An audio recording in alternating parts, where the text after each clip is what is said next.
Football বিশ্বকাপের এবারের আসরে ব্রাজিলের ব্যর্থতার পরপরই অবসরের ঘোষণা দিয়েছেন নেইমার জুনিয়র। তিনি জানিয়ে দিয়েছেন ব্রাজিল জাতীয় দলের জার্সিতে আর আন্তর্জাতিক ফুটবলে দেখা যাবে না তাকে। মাত্র ৩৪ বছর বয়সে নেইমারের এমন অবসরের ঘোষণা আর ব্রাজিলের টানা ব্যর্থতা নিয়ে হতাশায় ব্রাজিল ভক্তরা। নেইমারের অবসরের ঘোষণা দেওয়ার পর থেকেই ব্রাজিল ভক্তরা অপেক্ষায় নতুন সুখবরের জন্য। মেসির মতো অবসর ভেঙে কি আবার জাতীয় দলে ফিরবেন, সেই প্রশ্নের উত্তর খুঁজছে ব্রাজিল ভক্তরা।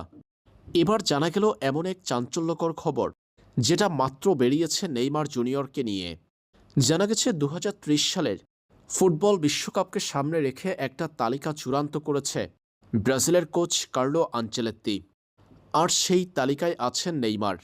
কার্লো আনচেলত্তি মূলত ব্রাজিলের কোচিংয়ের দায়িত্ব চালিয়ে যাবেন ২০৩০ সালের বিশ্বকাপ পর্যন্ত।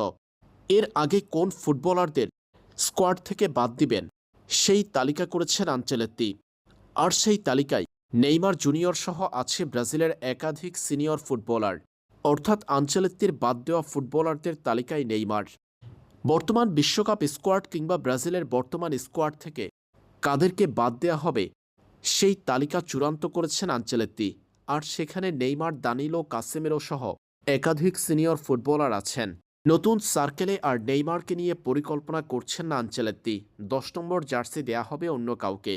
অর্থাৎ নেইমারের ফেরা হচ্ছে না আর ব্রাজিল জাতীয় দলে।